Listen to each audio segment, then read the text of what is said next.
안녕하세요, 여러분. 반갑습니다. 전 얼마 전 출산을 하고 한 아이의 엄마가 된 30대 한 남편의 아내인 주부예요. 한 가정의 구성원이기도 하고요. 물론 다른 분들에게도 마찬가지겠지만 특히 고아로 자란 제겐 가정이란 울타리는 아주 큰 의미입니다. 그래서 그런지 태어난 지 채 100일도 되지 않는 아이와 그 아이의 아버지인 제 남편이 참 사랑스럽고 듬직하답니다. 내게도 온전한 가정이 생겼다는 것이 너무 기쁘고 그만큼 제 가정이 소중하고요. 그만큼 지금 제가 가진 모든 것에 감사하는 나날을 보내고 있어요. 요즘 아무리 세상이 좋아졌다고 하더라도 보육원에서 자란 고아가 번듯하게 대학을 졸업하고 살아가기엔 정말 힘든 것이 사실입니다. 고등학교를 졸업하면 보육원을 나와야 하고 아주 적은 돈의 정착금만으로 세상에 덩그러니 놓여집니다. 사실 고아가 대학에 가기도 쉽지 않죠. 만약 운이 좋아 장학금을 받아 입학하게 된다고 하더라도 생활비와 교재비 등은 아르바이트로는 혼자 감당하기 힘든 것이 현실이니까요. 하지만 전 불행한 와중에도 참 운이 좋은 사람이었습니다. 아주 어릴 때부터 절 후원해주던 분이 계셨거든요. 바로 저만의 키다리 아저씨죠. 사실 제게 저만의 키다리 아저씨가 계시지 않았다면 전 이 세상에 존재하지 않았을지도 모릅니다. 제겐 어쩌면 생명의 은인이기도 저의 조력자이기도 한 분이에요. 마치 한편의 동화처럼 고단했던 제 인생의 뒤편에서 몰래 절 도와준 구세주이자 은인이죠. 제가 오늘 여러분께 말씀드릴 사연도 바로 이 한편의 아름다운 동화 같은 이야기입니다. 이제부터 제 이야기 시작할게요. 앞서 말씀드렸듯 전 고아예요. 아버지가 6살 때 갑작스런 교통사고로 돌아가셨거든요. 그럼 엄마는? 이라고 물어보실 분들이 많으실 텐데 저희 엄마는 어린 저를 두고 집을 나가셨어요. 아버지의 장례식이 모두 끝나던 날 밤이었어요. 전 아직도 그날 밤이 생생하게 기억납니다. 전 엄마의 곁에서 울다 지쳐 잠이 들었습니다. 저를 자상하게 챙기던 아버지가 더 이상은 집으로 돌아오지 않는다는 것을 깨달은 첫날 밤이었죠. 고온히 잠들어 있던 저는 부스럭대는 인기척에 잠에서 깨어났습니다. 그리고 아버지가 남긴 재산과 자신의 짐을 바리바리 싸서 집을 나서는 어머니를 발견하게 되었죠. 엄마, 어디가? 아무것도 모르던 어린 저는 매정한 어머니를 향해 그렇게 물었습니다. 그러자 어머니는 잠시 당황하는 기색을 얼굴에 비치시더니 한급히 제게서 뒤돌아섰어요. 어머니의 손에 들린 커다란 여행용 가방을 보고 전 본능적으로 깨달았죠. 아, 엄마가 날 버리는 거구나. 전 어머니의 다리에 필사적으로 매달렸습니다. 엄마, 어디가? 가지마. 하지만 어머니는 매정하게 제 손을 뿌리쳤습니다. 미정아, 이거나. 엄마 금방 올게. 거짓말, 안 오거든. 그러자 어머니가 절 내려다보더군요. 제가 기억하는 어머니의 눈빛은 분명 떨리고 있었습니다. 울 것 같기도 했죠. 죄책감과 미안함이 가득했던 그 눈빛은 저를 오랫동안 위로했어요. 그나마 자신의 딸을 버리고 가면서 죄책감이라도 있었겠거니. 어머니도 분명 날 사랑했겠거니라고요. 하지만 어머니는 떠나셨습니다. 다리에 매달려 애원하는 절 버리고 현관문을 통과해 도망치듯 집을 나가버린 겁니다. 전 그렇게 혼자가 되었습니다. 말 그대로 천의 고아가 된 겁니다. 그렇게 며칠 전 집에 혼자 있었어요. 그리고 우연히 절 발견한 이웃 주민에 의해 오갈 곳 없던 저는 보육원에 맡겨졌습니다. 모든 것이 낯설었습니다. 정말 모든 것이요. 끼니 때마다 식당 앞에서 받아들고 있는 차가운 시판도, 8, 9의 아이들이 끼어서 자는 미적지근하고 딱딱한 바닥도, 가끔 절 보며 웃어주는 선생님의 미소도. 전 보육원 적응에 꽤 많은 시간이 걸렸습니다. 그리고 가장 낯설고 받아들이기 힘든 것은 세상에 혼자 버려졌다는 것이었습니다. 절 모질게 내치고 돌아서던 어머니의 뒷모습이 잔상처럼 남아 매일 밤 저를 괴롭혔고 어리광을 피워봤자 받아줄 사람 하나 없다는 것을 서서히 알아가는 시간이었습니다. 이제 이곳에서 선생님이 간간히 주는 사랑을 이 수많은 아이들과 나눠 먹으며 살아가야 한다는 것을 받아들여야 했죠. 아버지가 돌아가시기 전엔 세상에서 가장 밝은 아이였던 저는 보육원에 들어간 후 점점 말수가 줄어들었습니다. 제 세상의 모든 빛이 하나하나 꺼져가는 기분이었습니다. 어린 저는 그렇게 세상에 홀로 남겨진 거였습니다.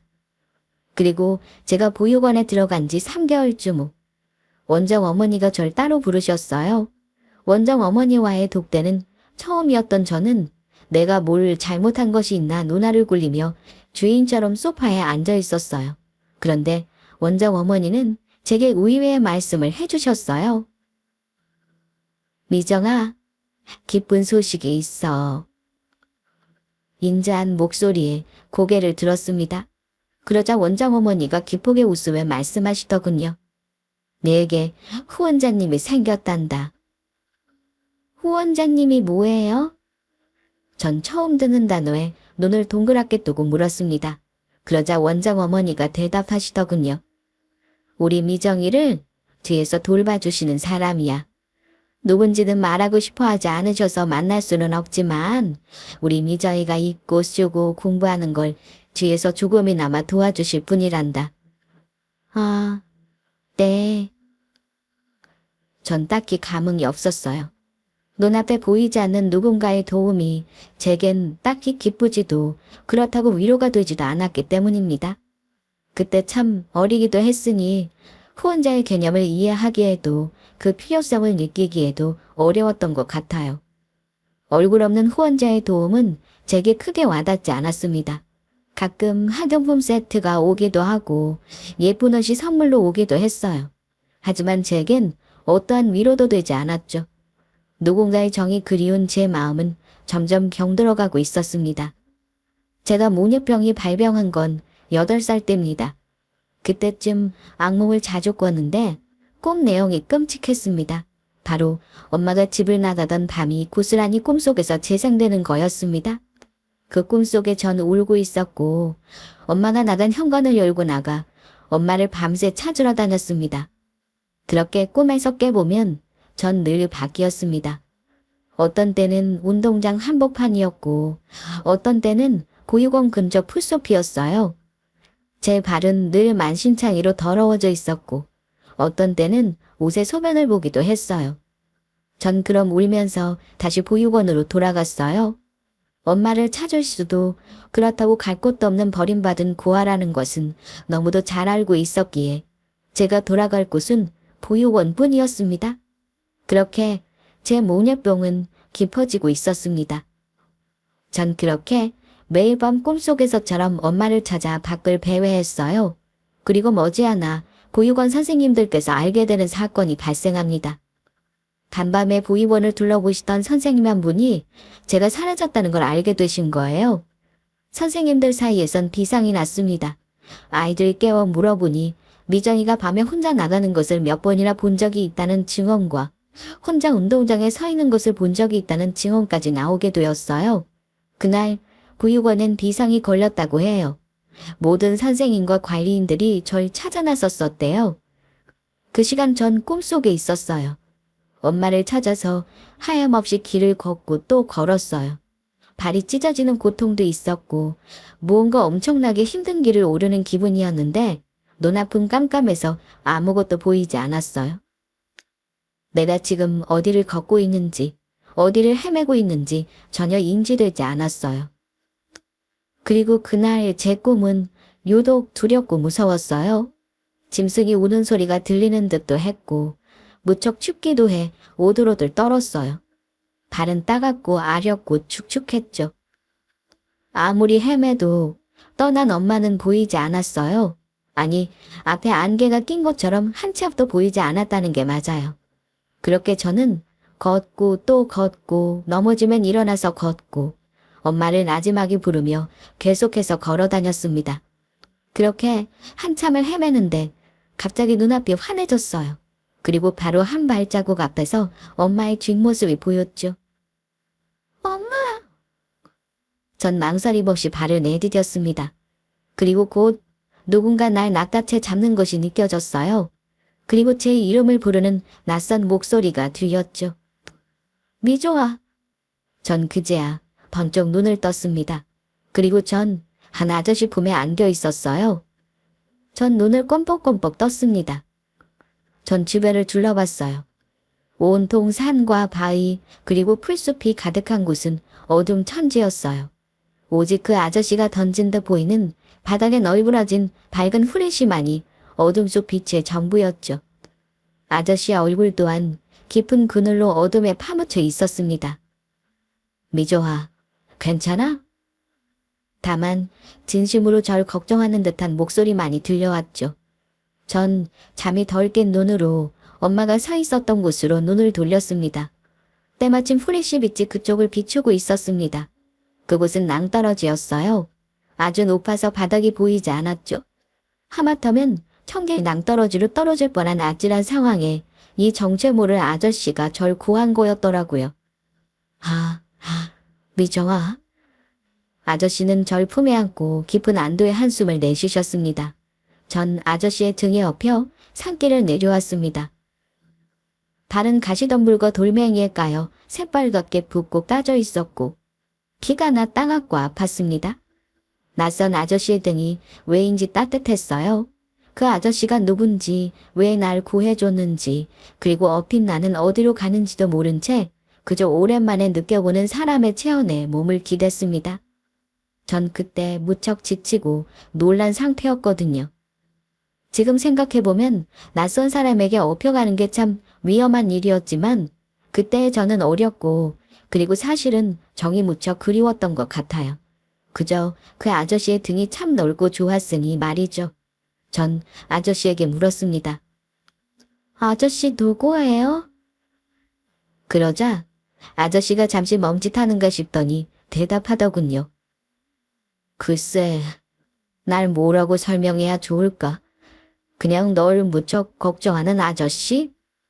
하며 멋쩍게 웃더군요. 전 그렇게 얼굴도 모르는 아저씨의 등에 업혀 산을 내려왔어요. 보육원은 한밤중에 사라진 저로 인해 발칵 뒤집힌 상태였습니다. 원생들은 물론 선생님들도 모두 잠을 자지 못하고 저를 찾고 있었던 거예요.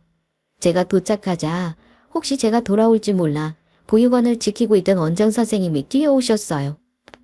미정아, 세상에 어디 다친 곳은 없어. 저는 고개를 끄덕였습니다. 그러자 아저씨가 절 내려놓으시더군요. 그때 전 처음 아저씨의 실루엣을 확인했습니다. 아저씨는 키가 무척 컸어요. 키가 하도 커서 얼굴이 보이지 않을 정도였죠. 아저씨는 쓰고 있던 캡모자를 다시 깊이 눌러 쓰고 말했습니다. 산에 올라갔나 봐요. 발을 좀 다친 것 같아요. 아까 보니까 얼굴에 나뭇가지가 스쳤는지 상처가 났어요. 잘 좀 치료해 주세요. 아이고 세상에. 저 산에 이 밤에 이 어린애 혼자. 감사합니다. 감사해요 후원자님. 이 밤에 달려오시고. 감사한요 무슨. 미조이가 없어졌다는데 당연히 와야죠. 찾아서 통만 다행입니다. 후원자? 저는 순간 심장이 두근했습니다. 이 넓은 등에 큰 키에 자상한 아저씨가 혹시 내 후원자일까? 무엇이 되었든 전 그냥 아저씨가 좋았습니다. 제 생명의 은인이기도 했지만 무엇보다 아버지가 돌아가시고 어머니에게 버림받은 후 처음으로 느껴본 사람의 온기였으니까요. 아저씨가 제 후원자님이에요? 전 그리 물으며 아저씨의 바지를 꼭 잡았어요. 아저씨는 제 손을 물끄러미 내려다보시더군요. 그리고 말씀하셨어요. 후원자가 아니고 그냥 아저씨. 네가 무슨 일이 있으면 한달음에 달려올 널 걱정하는 아저씨. 그 말이 왜 그리도 따숩던지요. 상처투성인 여린 심장에 난 생채기를 하나하나 채워주는 것만 같았습니다. 아저씨는 그렇게 말씀하시며 저를 내려보시다가 원장님을 쳐다봤습니다. 전 이만 가봐야겠어요. 내일 아침 일찍 일하러 가야 해서. 미정이 모니병에 대한 병원비는 걱정하지 마시고 꼭 병원 데리고 가주세요. 부탁드리겠습니다. 네네, 알겠습니다. 오늘 정말 고생 많으셨어요. 얼른 올라가 보세요. 아저씨의 바지 온도로 따뜻해졌던 제 소나기로 찬바람이 들었습니다. 아저씨는 그렇게 떠난 거예요. 전 그런 아저씨의 뒷모습을 바라봤습니다. 커다란 키가 만든 멋들어진 그림자가 휘적휘적 제게서 멀어졌습니다. 키다리 아저씨다. 키다리 아저씨. 전 그렇게 혼잣말을 중얼거렸죠. 전 원장실에 올라가 원장님이 타주신 따뜻한 코코아를 먹었습니다. 이야기를 들어보니 상황이 이렇게 된 거더군요. 전 하염없이 길을 헤맸나 봐요. 그리고 깊어진 목련병이 절 산까지 데리고 간 거였죠. 제가 사라진 것을 안 원장님은 급한 마음에 후원자님께까지 전화를 한 거고, 서울에서 청주까지 한 달에 매달린 후원자님께서 산을 헤매다 저를 발견하신 거예요. 아, 하마터면 큰일 날 뻔했다. 우리 미정이, 널 어쩌면 좋니? 원장님은 절 품에 안아 넣으시며 후후 깊은 한숨을 내쉬셨어요. 전 그 후에도 자주 아저씨를 떠올렸어요. 좋은 사람, 따뜻한 사람. 전 보이지 않던 아저씨의 얼굴을 혼자 상상으로 그려보며 시간을 보냈습니다. 그럴 때마다 혼자라는 생각은 들지 않고 외롭지도 않았어요. 병원에선 몽유병엔 별다른 치료 방법이 없다며 안정적인 환경과 좋은 수면이 필요하다고 했죠. 그런데 우스운 일이었습니다. 저는 여전히 딱딱한 마룻바닥에서 잠들었고, 여전히 전 보육원에서 불안정한 생활을 했지만 왜인지 몽유병은 사라졌어요. 전 아직도 그때 몽유병이 사라진 것이 아저씨라는 존재 덕분이 아닌가 생각한답니다. 그렇게 시간은 흘렀습니다. 다른 후원자들과 다르게 아저씨는 절 보러 오지 않았습니다. 다만 정기적으로 용돈과 학용품, 필요한 옷가지들을 사서 보내주셨죠. 큰 돈도 아니었고 고급스러운 옷들도 아니었지만 전 아저씨가 보내주신 선물에 크게 기뻤습니다. 혹시 편지는 없을까 뒤적여보기도 했고요. 하지만 아저씨에게선 편지가 오지 않았어요. 그래도 전 슬프지 않았어요. 언제든 제가 무슨 일이 있으면 달려와줄 존재가 있다는 것만으로도 큰 위로가 되었으니까요. 전 원장님께 부탁해서 한 달에 한 번 아저씨에게 편지를 썼어요. 그간 어떤 일이 있었는지, 어떻게 지내고 있는지, 당신이 내게 어떤 의지가 되는지. 하지만 아저씨에게서는 답장은 없었습니다. 그렇게 얼마간의 시간이 지났고 전 10살이 되었습니다. 그때 보육원엔 크다면 크고 작다면 작은 변화가 있었는데요. 원장님께서 병을 얻으셔서 일을 그만두게 되셨습니다. 그러면서 새 원장님이 왔고 보육원의 분위기는 확연하게 바뀌었습니다. 물론 더 좋게 바뀌었다면 좋았겠지만 그렇지 못했습니다. 원장님은 남자분이었는데 그분이 부임하자마자 원생들의 식사부터 눈에 띄게 바뀌게 되었습니다. 무리해서라도 잘 먹이려고 했던 전 원장님에 비해 현 원장은 조금이라도 아끼려는 사람이었습니다. 안 그래도 모자라던 영양은 형편이 없어졌죠. 그런데 반찬이 형편 없어진 건 문제가 되지 않았습니다. 문제는 따로 있었죠. 바로 못 먹는 음식을 억지로 먹이려 했다는 겁니다. 한 번은 콩나물을 잔뜩 묻혀서 그걸 다 먹을 때까지 다른 반찬을 주지 않았습니다. 사실은 제가 콩나물을 못 먹거든요. 그 특유의 비린맛이 역해서요. 그런데 제가 그걸 먹지 않고 남기자 급식실 순찰을 돌던 제 앞에 서 있던 원장님이 절 쳐다보며 그러더군요. 미정아, 너 이거 다 먹을 때까지 다른 반찬 먹지 마. 원장님, 저 콩나물을 못 먹어요. 제가 주눅들어 그리 말하자 원장님이 그러더군요. 편식하면 나쁜 어린이지. 그리고는 앞에 턱을 괴고 앉아서 제가 억지로 그 콩나물을 다 먹을 때까지 지켜보고 있었습니다. 전 원장님의 눈치를 살피며 꾸역꾸역 콩나물을 먹었고 원장님은 그런 제게 웃으며 그러더군요. 그래, 그래야지 버림 안 받지 우리 미정이. 저는 그 길로 화장실로 가서 먹은 음식을 모두 개원했어요. 그리고 내가 고아라는 사실을 다시 한번 뼈저리게 느꼈죠. 그런데 악몽은 계속 이어집니다. 그날부터 제게 꽂힌 원장님은 제 식판에 다른 반찬 말고 콩나물만 가득 올려주었습니다.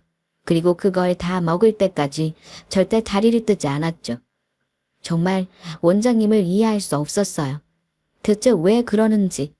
지금 생각해보면 고아들을 괴롭히며 희열을 느끼는 그저 악마 같은 사람이라는 생각이 들지만 그때 전 그냥 내가 콩나물을 못 먹는 것이 제가 나쁜 어린이라서 그런 거라고 생각했어요. 그리고 콩나물을 먹지 않으면 버림받는다는 두려움이 가득했죠. 그뿐만이 아니었습니다. 원장님은 밤마다 방을 돌아다녔는데요. 잠자지 않고 떠드는 아이들을 무자비하게 벌줬습니다. 해가 뜰 때까지 복도에 무릎 꿇게 하고 잠도 잘 수 없게 했고요. 가끔 원장실에 물건이 없어졌다며 구타하고 학대를 했죠. 보호자도 이를 부모님도 없는 고아들은 그렇게 원장님의 처참한 학대를 고스란히 받을 수밖에 없었습니다.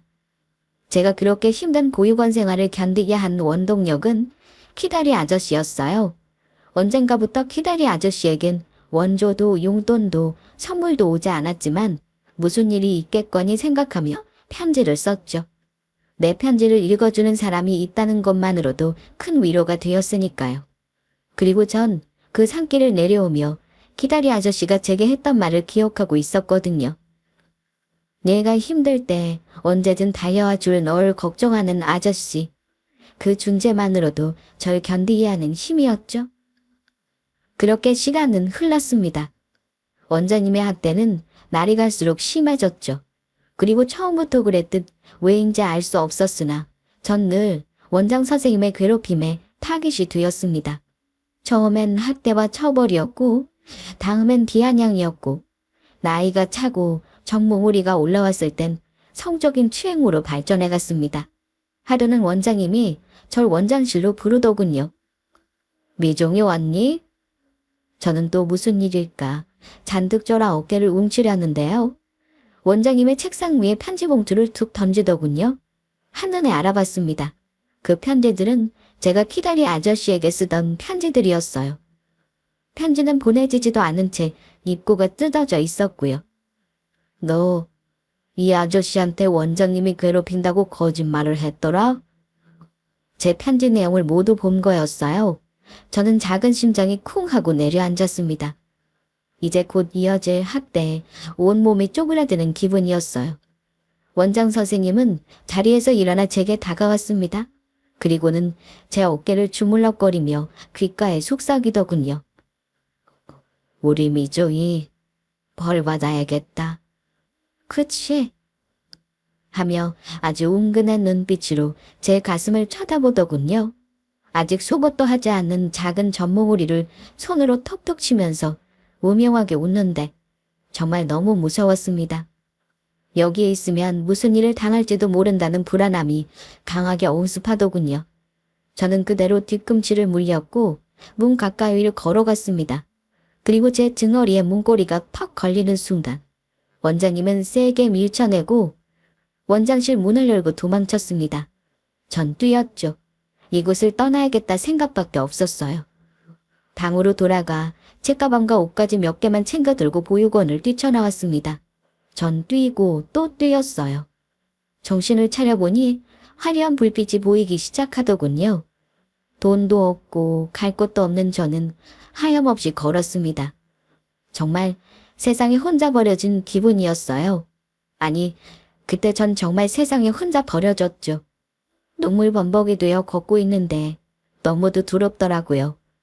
시객들도 너무 많고 어지러운 세상에 시야가 휘청거렸습니다. 지옥 같기만 했던 보육원을 뛰쳐나오면 천국이 펼쳐질 거라고 믿었지만 그렇지 않았어요. 세상은 더 혹독하고 무서운 지옥 같았습니다. 그리고 딱 한 사람이 생각나더군요. 바로 키다리 아저씨였죠. 전 기억을 더듬었습니다. 어릴 때부터 편지를 썼기에 아저씨의 주소는 금방 떠올랐죠. 서울이었어. 전 곧장 버스터미널로 향했고 정말 얼마 남지 않던 돈을 탈탈 털어 버스를 타고 무작정 서울로 향했어요. 그리고 2시간 남짓 달렸을까요? 서울 터미널에 도착했죠. 난생 처음 와보는 서울은 별천지였습니다. 그리고 무서운 곳이었죠. 하지만 전 두렵진 않았어요. 무조건 아저씨를 만나야겠다는 맹목적인 생각만이 가득했어요. 전 물어물어 아저씨가 사는 집으로 향합니다. 그리고 정말 많은 길을 돌아 헤매 아저씨의 집 앞에 도착했습니다. 아저씨의 집은 허름한 빌라였어요. 아저씨의 집은 2층이었죠? 제가 도착했을 땐 이미 밤이 깊어 있었어요. 자정이 훌쩍 지난 시간이었고요. 전 몇 번이나 망설이다가 아저씨의 집 초인종을 눌렀습니다. 몇 번이나 눌렀지만 안에선 인기척이 없었어요. 전 쪼그려 앉아 밤을 지나 아침을 맞이했습니다. 제가 잠시 설잠에 빠졌을 때였습니다. 누군가 저를 톡톡 건드리며 부르더군요. 얘, 얘야. 제가 고개를 들자 한 아주머니가 저를 내려다보고 계시더군요. 너 여기 누구 찾아왔니? 저는 천천히 입을 열었어요. 정준환 씨요. 늘 보내던 편지 봉투에 썼던 이름이었죠. 조카야. 아니면 딸이 있었나? 아니요. 그럼. 전 절 어떻게 설명해야 할지 몰랐어요. 전 아저씨에게 어떤 존재도 아니었으니까요. 저는 임미정인데요. 아저씨가 후원해주고 계세요. 그러자 아줌마는 아하며 반가운 기색으로 절 보셨어요. 네가 매일 편지 보내던 그 애구나. 청주에서. 그지? 네. 어떻게 아세요? 그러자 아줌마는 알겠다는 듯 고개를 끄덕였습니다. 내가 그 편지 정시용은 모아서 전해줬거든. 근데 지금 정시 집에 없어. 배 타러 갔어. 3개월에 한 번씩 집에 돌아와. 하늘이 무너지는 것 같았습니다. 막연히 아저씨만 믿고 있었는데 전 정말 오갈 곳 없는 신세가 되어버린 거였어요. 제가 울상을 짓자 아줌마가 절 일으켰어요. 밥 먹었니? 우선 밥부터 먹자. 그렇게 전 아주머니네 집에 가서 아침밥을 먹었습니다. 얼마 만에 먹어보는 맛있는 집밥인지 정말 개놈감 주듯 밥을 먹었어요. 아주머니는 그런 절 입이 벌어진 채 쳐다보고 있었고요. 그리고 아줌마는 곧장 서랍을 열어 무언가를 찾으시더군요. 그리고 종이 한 장을 가지고 오셨어요. 이게 청씨 번호인데 잠깐 육지에 있을 땐 받는다더라고. 고안이 오갈 곳 없는 것 같은데 내가 정씨한테 전화 한번 해볼게. 고마운 아주머니는 제게 밥 한 그릇을 수북하게 더 떠주시고 전화기를 주셨습니다. 아주머니의 귓가에 전화기는 오랫동안 들려 있었습니다. 다시 한번 통화 버튼을 누르고 잠시 후 아주머니의 반가운 음성이 들려왔어요. 정씨. 여기 주인집이에요. 때마침 한국에 있었나 보네. 다행이다. 다름이 아니고 여기 어떤 여자애가 정씨를 찾아왔어요. 이름이 미정이라는데? 잠깐만. 아주머니는 제게 수화기를 건네셨어요. 받아봐. 전 꿀꺽 마른 침을 삼키고 전화를 받았죠. 여보세요? 미정이니? 아저씨의 거친 음성이 들려왔습니다. 꽤 오랜 시간이 흐른 후에 듣는 음성이었지만 그날 밤 산에서 들려오던 그 목소리였어요. 저는 울컥 치미는 서러움을 억누르며 꽉 막힌 목소리로 대답했어요. 네, 아저씨. 무슨 일 있어? 저는 아저씨에게 지금까지 있었던 일을 이야기해 주었어요. 아저씨는 이야기를 듣는 내내 깊은 한숨을 푹푹 내쉬다가 원장님이 제 가슴을 만졌다는 소리에 모하며 버럭 소리를 지르셨습니다. 미안해. 아저씨가 너무 화가 나서. 미정아, 아저씨가 돌아가려면 시간이 좀 걸려.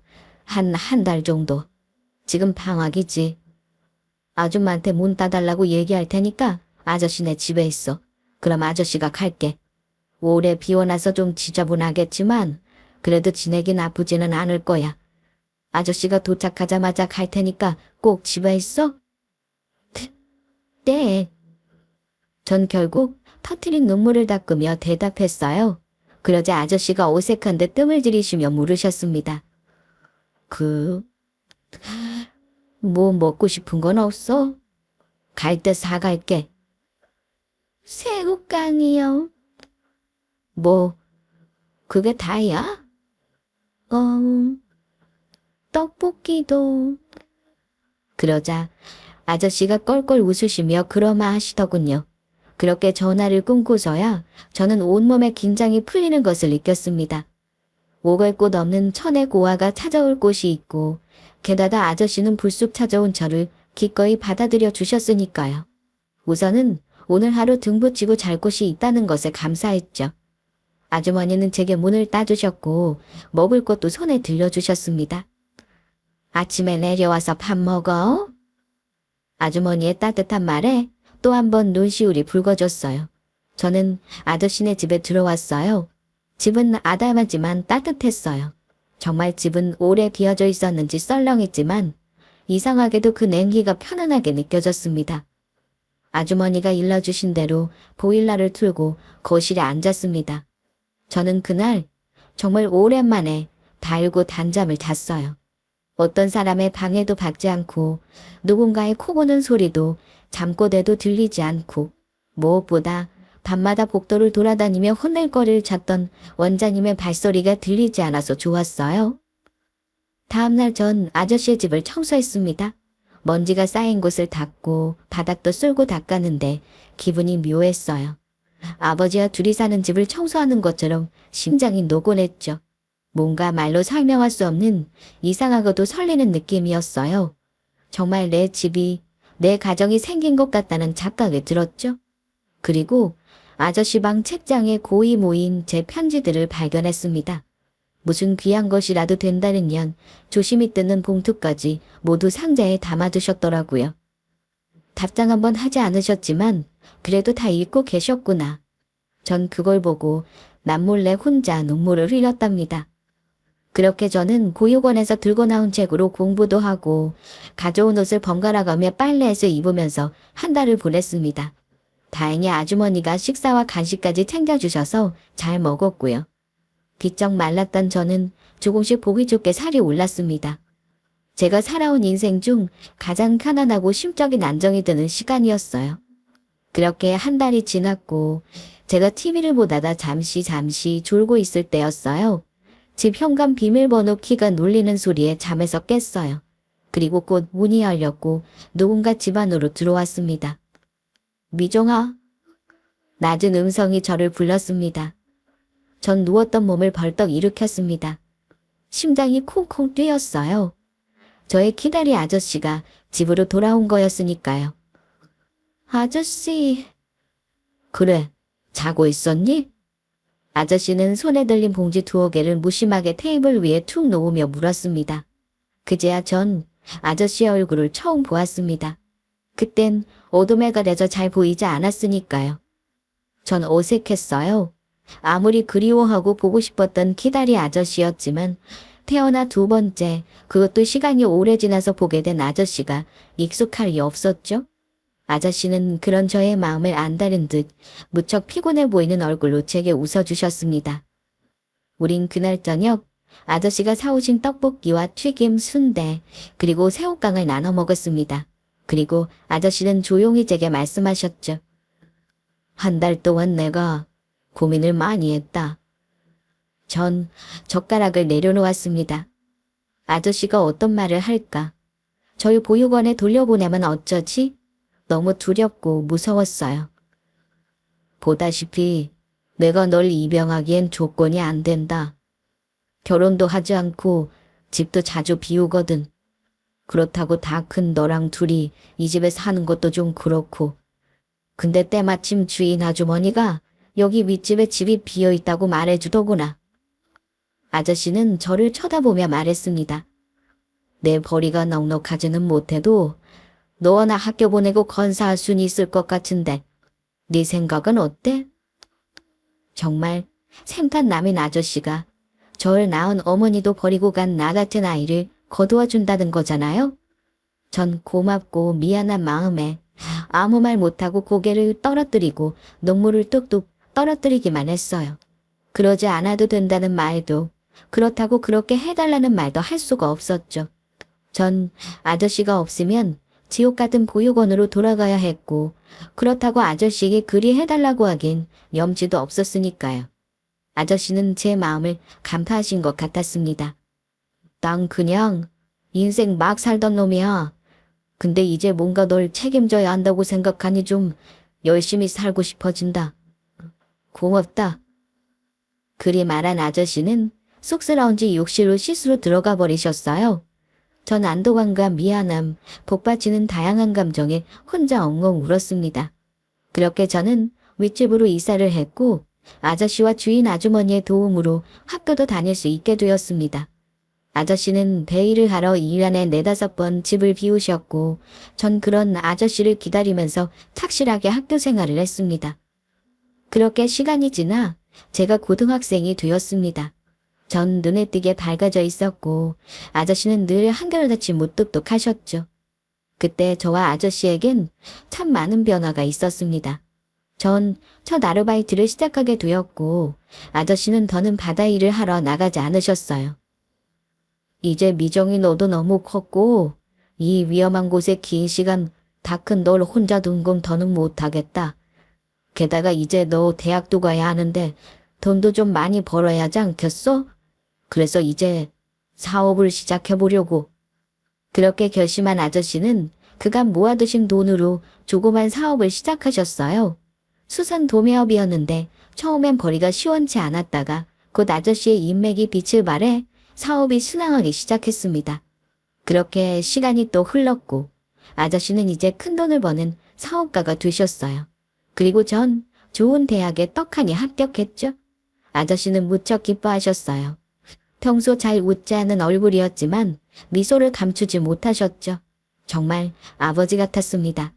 그렇게 전 대학에 들어갔고 아저씨와 전 그 좁은 빌라를 떠나 좋은 아파트로 그리고 오피스텔로 각각 이사까지 하게 되었습니다.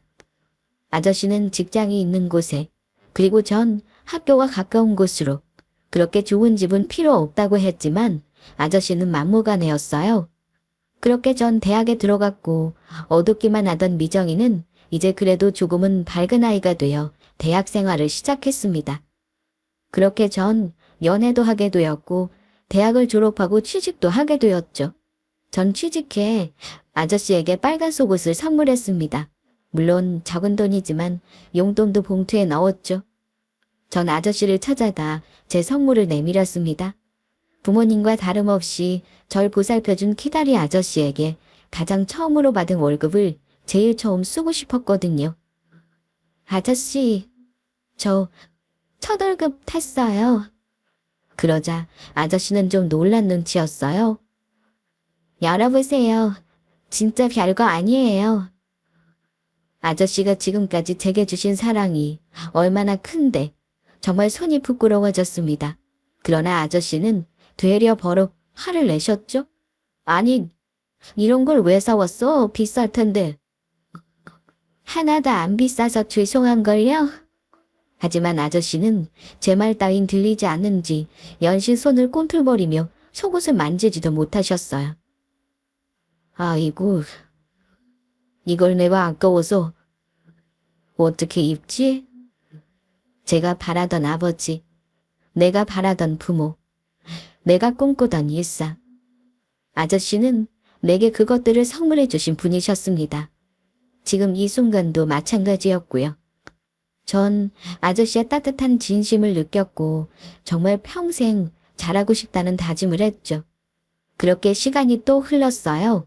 그리고 제가 결혼을 하게 됩니다. 바로 지금의 남편과요. 전 남편에게 제 사연을 모두 털어놓았고 남편은 지금까지 고생 많았다면서 절 안아주었습니다. 그리고 남편은 제 키다리 아저씨에게 꼭 허락을 맡고 싶다고 하더군요. 전 아저씨에게 말씀드렸고 아저씨는 흔쾌히 만남을 허락하셨어요. 세 사람의 식사 자리는 긴장감이 가득했습니다. 정말 사위와 장인이 있으면 이런 분위기일까 싶을 정도로 숨이 턱턱 막혔죠. 긴장감을 깬 건 아저씨의 묵직한 음성이었습니다. 모든 사람이 다 그렇겠지만 특히 우리 미정이는 행복해야만 하는 아이야. 자네 무슨 말인지 알아? 네, 알고 있습니다. 미정이는 고아가 아니야. 내가 뒤에 있어. 우리 미정이 힘들게 하면 내가 절대로 가만두지 않을 걸세. 양심하겠습니다. 아저씨의 날선 음성에도 남편은 고개를 숙이며 대답했어요. 그러자 잔뜩 구겨졌던 아저씨의 미간이 펴졌어요. 그럼 됐네. 고맙네. 내게 인사 와주어서. 그런데 부탁이 있습니다. 남편의 말에 아저씨가 뭐든 말해보라고 대답하셨고 남편은 저희 결혼식 축사를 좀 부탁드리고 싶습니다. 내가? 네, 부탁드립니다. 아저씨는 잠시 망설이시다가 결국 승낙하셨고 그렇게 저희는 결혼식을 하게 됩니다. 당연히 제 아버지 자리엔 아저씨가 앉으셨죠. 행복한 결혼식은 순탄하게 진행되었습니다. 그리고 곧 아저씨의 축사 순서가 다가왔습니다. 다음은 신부인 미종영의 아버지이시자 희다리 아저씨인 정준하님의 축사가 있겠습니다. 아저씨는 긴장한 표정으로 단상에 서셨습니다. 미리 준비하신 종이를 꺼내고 마른 입술에 침을 여러 번 죽이고서야 입을 여셨죠. 그리고 아저씨의 축사에서 밝혀진 사연은 저를 오열하게 하고 맙니다. 안녕하십니까. 정준환입니다. 아까 사회자분이 절 아버지이자 기다리 아저씨라고 소개했는데 저는 사실 미정이에겐 죄인입니다. 라며 꺼낸 아저씨의 이야기는 절 놀라게 할 수밖에 없었습니다. 그래서 오늘 미정이에게 차마 이야기하지 못했던 이 이야기를 고백하고 사죄하려고 합니다. 전 사실 돌아가신 미정이 아버지와는 직장 동료였습니다. 그날 전 외근이 있었습니다. 그리고 미정이 아버지는 술을 많이 먹어 빌빌대는 제 대신 외근을 자청했습니다. 그리고 그날 그 사고가 발생한 겁니다. 큰 교통사고였습니다. 미정이 아버지는 그 자리에서 돌아가셨고요. 만약 제 대신 외근 나간다는 미정이 아버지를 말렸더라면 아마 지금 이 자리엔 제가 아닌 미정이 아버지가 서 계셨을 겁니다. 아저씨는 눈물이 차오른 얼굴로 놀란 얼굴에 절 바라보셨습니다. 미안하다 미정아. 너에게 그 죄를 그리고 네 아버지에게 은혜를 꼭 갚아야겠다고 생각해서 널 후원하기 시작했어. 입양하고 싶었지만 난 널 데려올 여건이 되지 않았거든. 널 위해 뭐라도 더 해주고 싶은데 형편은 녹록지 않고 그게 속상해서 배를 타게 되었어. 그럼 네게 좀 더 나은 후원을 해줄 수 있을 것 같았어. 그러다 네가 내게 왔고 널 곁에서 돌볼 수 있게 되니 내 마음은 한결 편해졌어. 그런데 어느 순간 알게 되었어. 넌 내게 갚아야 할 죄책감이 아니라 선물이었다. 너로 인해 살아갈 의미를 찾게 되고 더 열심히 살아야겠다는 힘이 생기고 조금씩 웃음이 늘어가는 널 보며 내가 잘 살고 있구나 하는 위안도 되더구나. 그리고 깨달았지. 넌 내게 자식이라는 것을. 저는 눈물을 쏟아내고 말았습니다. 아저씨 때문에 아버지가 돌아가셨다는 것은 제게 더 이상 중요한 문제가 아니었어요. 그 아저씨의 진심과 마음이 제게 와닿아 큰 파도가 되었고 온통 검은색이었던 제 인생에는 커다란 빛이었으며 유일한 사랑이었으니까요. 아저씨는 눈물을 왈칵 쏟으며 제게 말했습니다. 처음엔 미안해서, 그 다음엔 네가 날 용서해주지 않을까봐 무서워서, 그리곤 내게 버림받을까봐 두려워서 이 사실을 말하지 못했다. 그런데 김서방이 내게 이 축사를 부탁하는 순간 결심했다. 앞으로 찬란하게 빛날 너의 앞날이 시작될 이날, 내게 모든 사실을 말하고 용서를 구하기로. 이런 날, 용서해 줄 수 있겠니? 전 거침없이 대답했습니다. 당연하지, 아저씨. 당연히, 너무도 당연히요. 그렇게 저와 아저씨는 울었고 제 남편도 끝내 눈물을 보이고 말았습니다. 아니, 그 자리에 있던 모든 사람이 감동의 눈물을 흘렸죠. 그리고 아이를 낳은 날 아저씨는 불이 나게 달려오셨어요. 그리고 아이보다 절 먼저 찾으셨죠. 미저와 괜찮아? 제가 고개를 끄덕이자 이제야 안심했다는 듯 제게 그러셨어요. 고생했다. 고생했어, 내 딸. 그렇게 저희는 가족이 된 겁니다. 세상에 수많은 가족의 형태들이 존재하잖아요. 아저씨와 저 또한 피를 나누지도 법적으로 얽히지도 않았지만 이만하면 가족이 아닐까요? 외롭고 혼자였던 세상에 덩그러니 버려졌던 어린 소녀를 주택감으로 보듬었던 키다리 아저씨. 제겐 슬펐던 과거도 이젠 추억이 되게 해주신 키다리 아저씨가 있으니 더는 외롭지 않습니다. 아저씨와 전 서로의 상처를 그렇게 말없이 치유하며 진정한 가족으로 서로를 받아들이게 된 건 아닌가 하는 생각이 듭니다. 비록 피 한 방울 섞이지 않았지만 아저씨와 전 가족이 되었고 아마도 이건 절 두고 먼저 가신 아버지의 바람이 아니었을까 하는 생각도 글을 쓰면서 들었네요. 제 이야기 어떻게 들으셨나요? 전 쓰면서도 자꾸만 눈물이 나서 혼났어요. 지금까지 제 이야기 들어주셔서 감사해요. 저는 앞으로 힘들었던 만큼 행복할 작정이니 여러분들도 악착같이 행복하시길 바랍니다. 감사합니다.